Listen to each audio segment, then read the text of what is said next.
নাফরমান আর জিনাকার ব্যভিচারী এরা কেউ কিছু ছাড়ছে না। বেহায়ার বেপর্দা নারী তার অস্থিরতার বেহায়াপনা ছাড়ছে না। মুসলমান তার ঘরের টেলিভিশনের নর্তকীর আওয়াজ তো বন্ধ করছে না।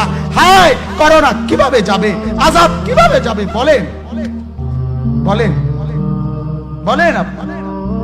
আমার বাপ, ফেরাউনের উপরে তো আযাব এতদিন ছিল না, নমরুদের উপরে আযাব এতদিন ছিল না, সাদ্দাদের উপরে আযাব এতদিন ছিল না, কারুনের উপরে আযাব এতদিন ছিল না, লূত আলাইহিস সালামের কওমের উপরে আযাব এতদিন ছিল না, হুদ আলাইহিস সালামের কওমের উপরে আযাব এতদিন ছিল না, নূহ আলাইহিস সালামের কওমের উপরে এতদিন আযাব ছিল না।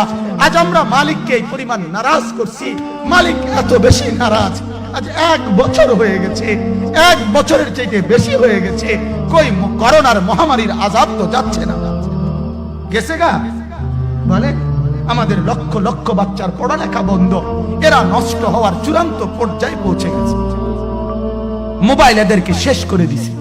লক্ষ লক্ষ ছেলে, গতকালকে এক মা আমার আত্মীয় ফোন দিয়া বলতেছে, সকাল 10টায় বাচ্চাটা ঘর থেকে মোবাইল লইয়া বাইর হইছে, রাতের 10টায় মা তারে ফোন দিয়া বলছে, বাপ ঘরে আসতি না, ভাত খাইতি না। বাচ্চা তারে বলতেছে, তোমার অসুবিধা কি, তোমার সমস্যা কি? মা এই কথা বইলা কাঁদা দিছে যে, শোনেন হুজুর, কদ্দুর দোয়া করো।